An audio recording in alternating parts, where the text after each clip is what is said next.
juga berbeda. Jadi inflasi Desember 2018 adalah 0,62% dan inflasi tahunannya 3,13%. Kita lihat pergerakan inflasinya dari bulan ke bulan. Yang berwarna merah menunjukkan pergerakan inflasi pada bulan-bulan di tahun 2018. Di sana inflasinya adalah sebesar 0,62%. Kalau kita bandingkan dengan posisi bulan Desember 2017, berarti inflasi pada tahun 2018 ini lebih rendah, yaitu 0,62%. Lebih rendah dari bulan Desember 2017, tetapi sedikit lebih tinggi dibandingkan posisi bulan Desember 2016. Dan angka inflasi tahunan 2018 yang sebesar 3,13% juga lebih rendah dibandingkan inflasi tahunan 2017 yang sebesar 3,61%. Jadi tentunya ini sebuah capaian yang menggembirakan. Sekarang kita lihat apa yang menyebabkan inflasi pada bulan Desember 2018 berdasarkan kelompok pengeluaran dan komponennya. Di kolom 3 bisa dilihat di sana inflasi bulan Desember 2018. Inflasi terbesarnya terjadi pada bahan makanan sebesar 1,45%, sehingga memberikan andil sebesar 0,29%. Inflasi terbesar kedua terjadi untuk transportasi, komunikasi, dan jasa keuangan sebesar 1,28%, sehingga memberikan andil kepada inflasi sebesar 0,24%. Jadi ini merupakan dua kelompok pengeluaran yang mengalami inflasi cukup tinggi di Desember 2018 dan menjadi penyumbang utama. Kita lihat dulu untuk bahan makanan. Bahan makanan inflasinya 1,45%, andilnya 0,29%. Ada beberapa komoditas bahan makanan yang mengalami peningkatan cukup tinggi pada bulan Desember. Yang pertama adalah harga telur ayam ras. Di sana andilnya sebesar 0,09%. Kita memang lihat pergerakan dari awal Desember, harga telur ayam ras meningkat. Kemudian disusul oleh daging ayam ras, karena memang kebutuhan untuk persiapan Natal Tahun Baru meningkat.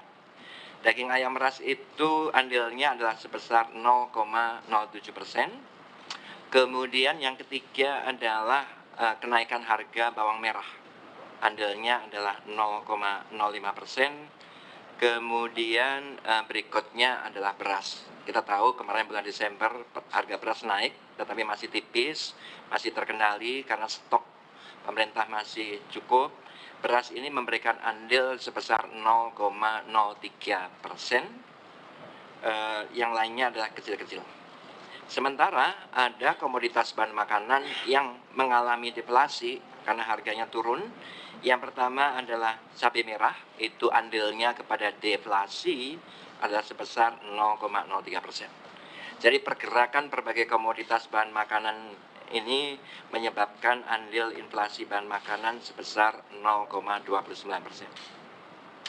Kemudian untuk makanan jadi, minuman, rokok, dan tembakau, di sana inflasinya 0,22% dan sumbangannya adalah 0,04%. Komoditas yang dominan memberikan andil kepada inflasi, yang pertama adalah air kemasan, ya, air kemasan terutama yang eceran. Kemudian satu lagi adalah rokok kretek filter, masing-masing sebesar 0,01%. Untuk perumahan, air, listrik, gas, dan bahan bakar, inflasinya rendah, hanya 0,13%, dan sumbangannya hanya 0,03%. Untuk sandang, andilnya 0%, kesehatan tipis sekali 0,01%, pendidikan juga tidak ada pergerakan pendidikan.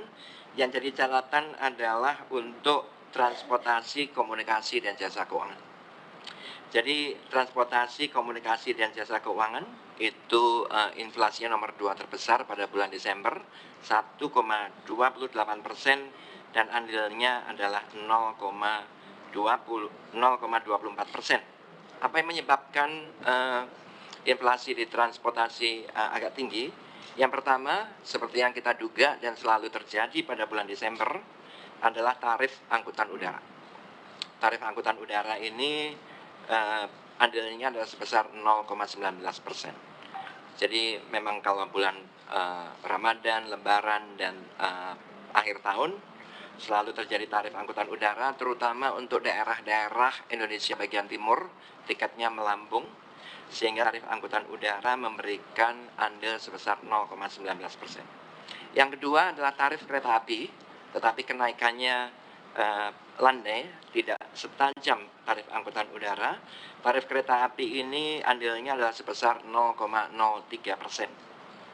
Kita bisa lihat ada kenaikan tinggi untuk kereta api, misalnya di Cilacap, harganya naik sampai 33%. Sementara tarif angkutan kota relatif stabil, andilnya kepada inflasi hanya sebesar 0,01%.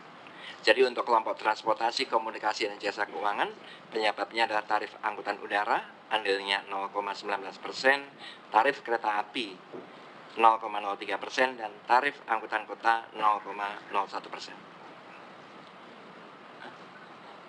Ya, tarif angkutan antar kota 0,01%.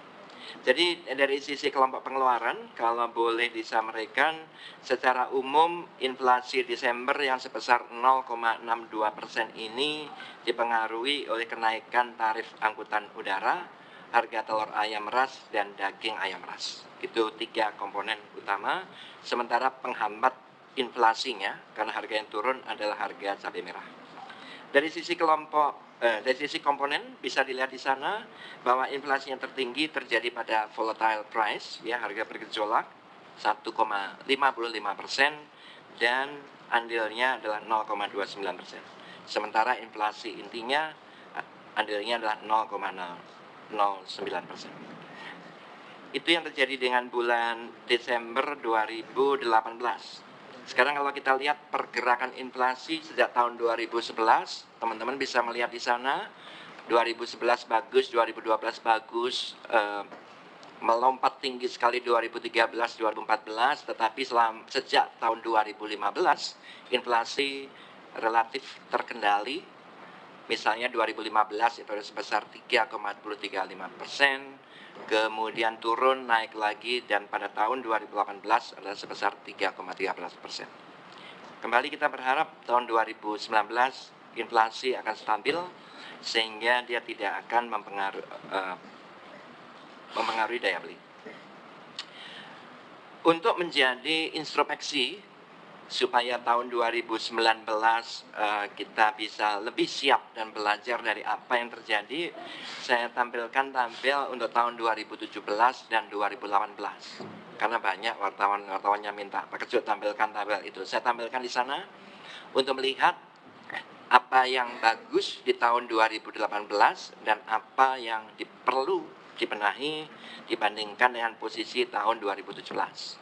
Jadi tahun 2017 inflasinya 3,61. Kalau dilihat di sana penyebab utama inflasi pada tahun 2017 itu yang pertama adalah transportasi, komunikasi, dan jasa keuangan. Kemudian yang kedua adalah perumahan, air, listrik, gas, dan bahan bakar. Kita ingat pada waktu itu ada kenaikan TDL. Kemudian makanan jadi, minuman, rokok, dan tembakau. Agak berbeda dengan tahun 2018, inflasinya lebih rendah, 3,13%. Penyebab utamanya adalah bahan makanan, 0,68 andilnya, disusul oleh makanan jadi, minuman, rokok, dan tembakau, 0,67, dan satu lagi adalah perumahan, air, listrik, 0,60.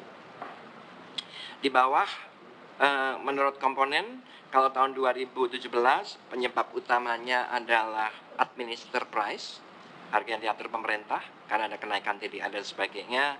Tetapi pada tahun 2018 ini penyebabnya adalah lebih karena inflasi inti sebesar 1,87%. Itu kalau kita lihat berdasarkan kelompok pengeluaran dan menurut komponen. Sekarang kita lihat komoditas berdasarkan komoditas. Nanti di BRS-nya komplit, ada 20 komoditas, yang saya tampilkan di sini hanya 10 komoditas. dengan catatan supaya kita bisa belajar dari apa yang terjadi dan menjaga supaya tidak terjadi lagi.